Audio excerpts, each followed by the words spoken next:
అదే RTV app వార్తల్ని క్షణాల్లో చదివే అవకాశం ఉంటుంది. ఒక న్యూస్ పేపర్, ఒక టెలివిజన్ ఛానల్ మీ చేతుల్లో ఎప్పుడూ ఉంటాయి.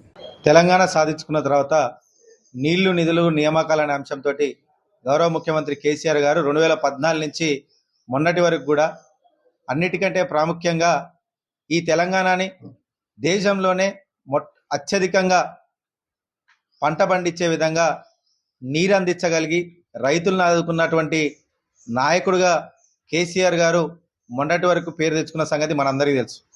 ఈరోజు నీళ్ళు ఇచ్చి, ఉచిత కరెంట్ ఇచ్చి, రైతుల మోటార్లకు మీటర్లు పెట్టమంటే కూడా నా కంఠంలో ప్రాణంత వరకు తెలంగాణ రైతుల కోసం నిలబడతా, మోటార్లకు మీటర్లు పెట్టేదే లేదు, ఈ తెలంగాణలో ఉన్న ప్రతి ఒక్క రైతన్న నాకు ఒక అన్నలాగా తమ్ముడులాగా అని చెప్పేసి ఈరోజు కేసీఆర్ గారు మన వెంట ఉన్న సంగతి తెలంగాణలో ఉన్న రైతన్నలందరూ కూడా గమనిస్తున్నారు. కానీ మొన్న ఏదైతే కాంగ్రెస్ ప్రభుత్వం వాళ్ళు ఏర్పాటు చేసిన తర్వాత కేఆర్ఎంబి సంబంధించి ఏదైతే గతంలో కూడా అంటే మన బీఆర్ఎస్ ప్రభుత్వం ఉన్న హయాంలో చంద్రబాబు నాయుడు గారు ఆంధ్రప్రదేశ్ ముఖ్యమంత్రిగా ఉన్నప్పుడు కూడా ఒకానొక సమయంలో మొన్న జగన్ చేసిన విధంగానే గతంలో కూడా ఒకసారి వాళ్ళందరూ కూడా వాళ్ళ స్థానిక పోలీసు వాళ్ళని పెట్టి అక్కడ నీళ్లు తీసుకునే ప్రయత్నం చేస్తే ఇక్కడ మన గవర్నర్ దగ్గర, ఉమ్మడి గవర్నర్ ఉండే ఆ గవర్నర్ దగ్గర కూర్చోబెట్టి ఈ రెండింటికి సంబంధించి ఎట్లాంటి విభేదాలు ఉండొద్దని చెప్పేసి టెంపరీగా ఈ కేఆర్ఎంబిని 1 సంవత్సరం పాటు ఉంచుతూ ఆ సంవత్సరం వరకు ఎట్లాంటి సమస్య లేకుండా ఉండడానికి ఒక ఒప్పందం జరిగింది. దాన్ని టెంపరీగా మాత్రమే ఒప్పుకుంటాం, ఏ రోజు కూడా పర్మనెంట్ ఒప్పుకోమని చెప్పి ఎన్ని మీటింగ్లు జరిగినా కానీ దాన్ని లిఖితపూర్వకంగా కేఆర్ఎంబి అంటే ఈరోజు కేంద్ర ప్రభుత్వం నుంచి అధికారులు వచ్చి వాళ్ళే ఆ మీటింగ్లో రికార్డు చేసినటువంటి మినిట్స్ని ప్రత్యక్షంగా మన గౌరవ మాజీ మంత్రివర్యులైనటువంటి హరీష్ రావు గారు మొన్ననే ఆ కేఆర్ఎంబికి సంబంధించినటువంటి మినిట్స్ ఆఫ్ మీటింగ్ని పేపర్ల రూపంలో కూడా కేంద్ర ప్రభుత్వం ఏదైతే రికార్డు చేసిందో అది మనందరికీ చూపించడం జరిగింది. దాని సాక్షిగా తెలంగాణలో ఉన్నటువంటి రైతన్నలందరికీ కూడా మొన్న నిజాలు తెలిపే ప్రయత్నం చేసినాం.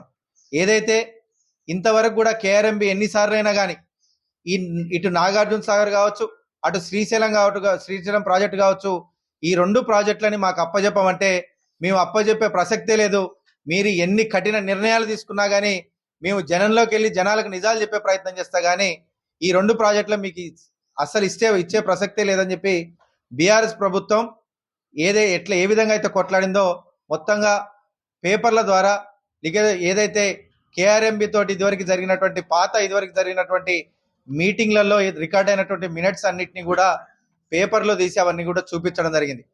కానీ మొన్న జరిగినటువంటి కేఆర్ఎంబి మీటింగ్లో కాంగ్రెస్ ప్రభుత్వం వచ్చిన తర్వాత ఇటు నాగార్జున సాగర్ ప్రాజెక్ట్ని, అటు శ్రీశైలం ప్రాజెక్ట్ని మొత్తంగా కేఆర్ఎంబికి అప్పచెప్పడాన్ని నిజంగా అప్పచెప్పి కూడా ఒక్క కాంగ్రెస్ నాయకుడు కూడా ఇటు తెలంగాణలో ఉన్నటువంటి రైతులను ఒక్కరి గురించి కూడా ఆలోచించకుండా ఇటు వాళ్ళు తీసుకున్న నిర్ణయాన్ని వ్యతిరేకిస్తూ జరుగుతున్నటువంటి ఏదైతే సందర్భం ఏదైతుందో 13వ తారీఖు నాడు ఖచ్చితంగా ఇదే నల్గొండ వేదికగా ఒకప్పుడు ఫ్లోరోసిస్ భూతంగా ఈ నల్గొండ ప్రాంతం మొత్తం కూడా భయపడుతూ నీళ్లు లేక భూగర్భ జలాలు లేక ఇబ్బంది పడుతుంటే గౌరవ ముఖ్యమంత్రి కేసీఆర్ గారు వచ్చిన తర్వాత ఇది 0% అసలు ఫ్లోరోసిస్ లేని విధంగా ఈ నల్గొండ జిల్లాని తీర్చిదిద్ది అందరికీ ఇంటింటికి మిషన్ భగీరథ నీళ్ళు ఇచ్చిన తర్వాత నేడు ఇదే ప్రాజెక్టులను కనుక కేంద్రానికి ఇస్తే మన వాటా ఏందో మనకు తేల్చకుంటే మళ్ళీ నల్గొండకు పాత రోజులు వస్తాయి.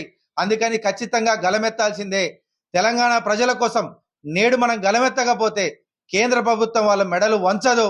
వాళ్ళు భయానికి కూడా లొంగకుండా వాళ్ళు ఇష్టం వచ్చిన రీతిలో వాళ్ళు వ్యవహరిస్తే ఇదే నీటి ప్రాజెక్టుల మీద రేపన్నాడు నష్టపోయేది తెలంగాణ కాబట్టి మాట్లాడాల్సిన సమయం ఇదే కాబట్టి మనం పెద్ద ఎత్తున ప్రతి ఒక్క రైతన్నను కూడా కదిలించి ఒకవైపు సాగునీళ్ళు కావచ్చు లేదా తాగునీళ్ళు కావచ్చు మనకు రావాలంటే వాళ్ళు ఎప్పుడైతే ఇది కేఆర్ఎంబి హస్తగతం చేసుకోవాలని చూసినా ఇదే సమయం ముఖ్యం తప్ప దొంగలు పడ్డ 6 నెలలకు ఎప్పుడో మురిగితే కాదు. ఖచ్చితంగా ఇటు కాంగ్రెస్ వాళ్ళు చేస్తున్నటువంటి తీరు ఈరోజు వాళ్ళు సంతకాలు పెట్టి ఆయనకి ఇష్టం వచ్చినట్టు మన గౌరవ కేసీఆర్ గారిని అడ్డగోలుగా మాట్లాడితే అబద్ధాలు నిజాలు కావు, ఏదైతే నిజాలు అబద్ధాలు కావు. ఎందుకంటే ఈరోజు మేమందరం చెప్పదలుచుకుంది 13వ తారీఖు నాడు మీటింగ్ తోటి ఈ తెలంగాణకి కేఆర్ఎంబి ద్వారా కేంద్ర ప్రభుత్వం ఏ విధంగా అన్యాయం చేస్తుందో గౌరవ ముఖ్యమంత్రి గారు నల్గొండ వేదికగా తెలియజేయబోతున్నారు. కాబట్టి తెలంగాణలో ఉన్నటువంటి ప్రతి ఒక్క రైతన్న నల్గొండ కదిలి రావాలని చెప్పడం జరిగింది. ముఖ్యంగా నల్గొండ ప్రాంత ప్రజలు ఎక్కువ శాతం నష్టపోతున్నారు కాబట్టి భారీ ఎత్తున తరలి రావాలని చెప్పడం జరిగింది. ఇప్పటికే పెద్ద ఎత్తున రైతన్నలందరూ కూడా వచ్చి కలుస్తున్నారు.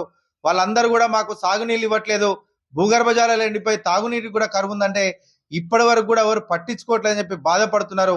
అందుకే పెద్ద ఎత్తున ప్రతి ఒక్కరు కూడా ముందుకొచ్చి రేపు 13వ తారీఖు నాడు స్వచ్ఛందంగా మేమందరం వచ్చి కూడా పెద్ద ఎత్తున విజయవంతం చేస్తామని చెప్తున్నారు. దాని దగ్గర ఏర్పాట్లు కూడా చేస్తున్నాం. రేపు 13వ తారీఖు నుంచే కేంద్ర ప్రభుత్వానికి సవాల్ విసురుతూ వాళ్ళు ఇటు కేఆర్ఎంబి పేరుతోటి మా తెలంగాణకు వచ్చే నీటి ప్రాజెక్టుల మీద వాళ్ళు పెత్తనం చెలాయిస్తే ఊరుకునేది లేదని చెప్పేసి నల్గొండలో జరగబోయే 13వ తారీఖు నాడు జరగబోయే సభ ద్వారా మేము హెచ్చరిస్తూ సభ పెట్టదలుచుకున్నాం.